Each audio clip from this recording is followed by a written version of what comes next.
From watching my videos, people might get the sense that I'm Mr. Negativity and that I never have a kind word to say about any game. Well, that's simply not true. Case in point, License to Kill.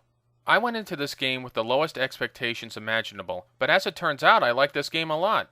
So let's get into it. License to Kill for the Amiga. The game is divided into 5 different levels.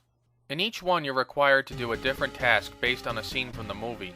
For example, in the first level, you have to chase after Sanchez's Jeep, destroy enemy buildings that are shooting at you, and then jump off the chopper at the end.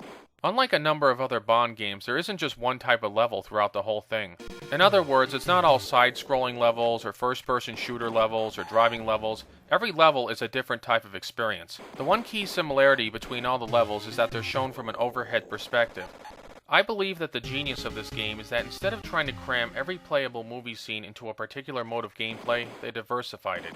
What I mean is that they didn't throw out the movie and force every level to become a generic shooter level, or a flying level, or a fighting level. To use another example, the scuba diving level. They could have so easily had the typical side-scrolling underwater level where you kill frogmen and avoid obstacles and swim to the plane at the end. But instead of doing that boring crap, they did it exactly like the movie. You have to fire a harpoon into the plane, right up to it, and then climb on. So rather than working against the source material, they work with it and therefore make a better game. Now this isn't the first time such diversification has been done in a Bond game. The 1985 computer game of A View to a Kill did something similar. But in that game, the gameplay was extremely complicated and hard to pick up. Whereas here in License to Kill, it's very simple, and I mean simple in the most positive connotation. The controls and gameplay are very easy to grasp. Focusing again on the gameplay, once you beat the flying area, you end up in a shootout level. This is the longest and by far the hardest level of the game. Playing as James Bond, you're given a pistol with 3 magazines of ammunition. You can also sustain 5 hits before losing a life. Your mission is to kill all the bad guys and get back to your chopper. The shooting mechanics in this level are a bit different than what you might be used to. Instead of being allowed to shoot in any direction, you're only allowed to shoot in a half circle. And at first this can be rather annoying because you have to point your cursor in the direction of an enemy and then fire. Unfortunately, if you have to turn your cursor in another direction, Bond will fire anyway, so you end up wasting a round for nothing. Another problem is that when Bond's gun runs out of ammo, he freezes up for a second while reloading. Okay, to be fair, it's realistic, but still, it's very annoying in the middle of a gun battle to have Bond freeze up and turn himself into an open target. I just wish you could keep moving while you reload. There's one other minor point about this level that I don't like. The characters are so fucking small! I don't know about you guys, but my vision ain't the greatest, and sometimes it's very hard to pick out these really teeny tiny characters on screen. Christ, look at these guys, they're smaller than a Smurf dick! Would have been too much to ask to just make them a little bit bigger? Anyway, barring these minor criticisms, this level's actually pretty fun. I like the fact that you're given limited ammo and you have to conserve it and choose your shots wisely. It's not like Contra where you can run and gun and fire a billion bullets endlessly, which is not to say I don't like Contra, I like it a lot. But in this case there's a bit more strategy involved. You have to seek cover and get precise angles in the aiming, otherwise you end up wasting a lot of ammo. Fortunately, bad guys do provide more magazines after you kill them, so you don't have to be too stingy with the bullets. Another way to off the bad guys is to shoot the barrels they're hiding behind and blow them up. Unfortunately, you don't get another magazine if you do this, but hell, at least you get rid of them. One of the other small details that I like is that the bad guys actually run away, which is true to the movie. After the second level, you get into your chopper and chase after Sanchez's plane. Just like the movie, you have to hover over the plane's tail and nab him.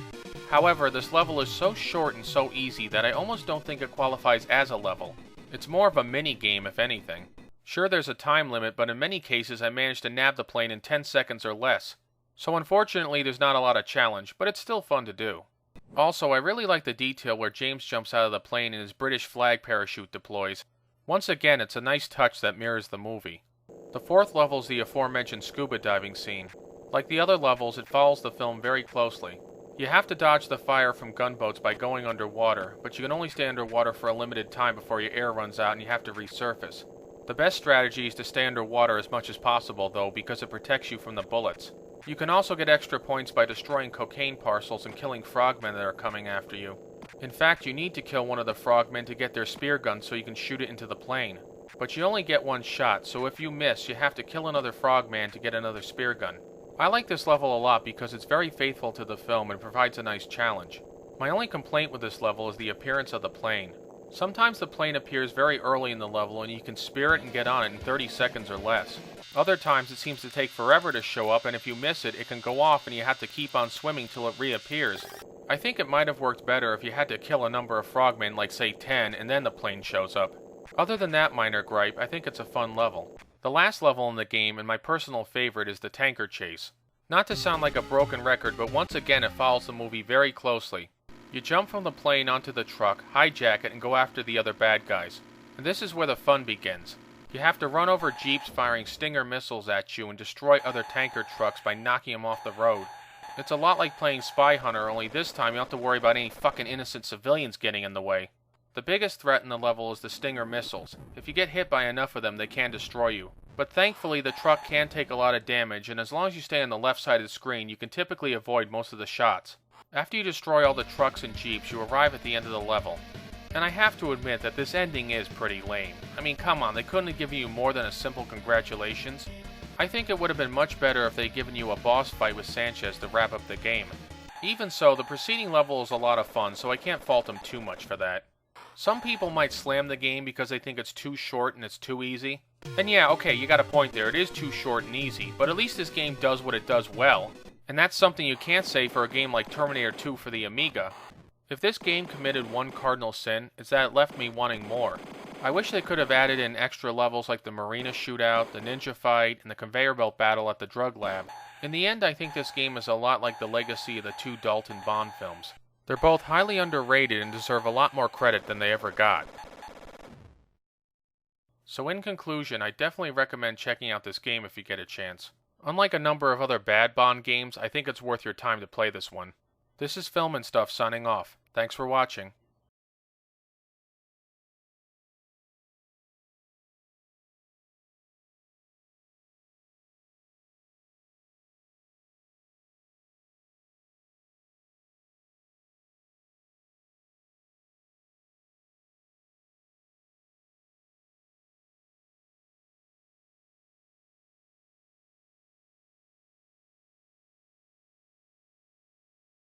Christ, look at these guys. They're smaller than a Smurf dick.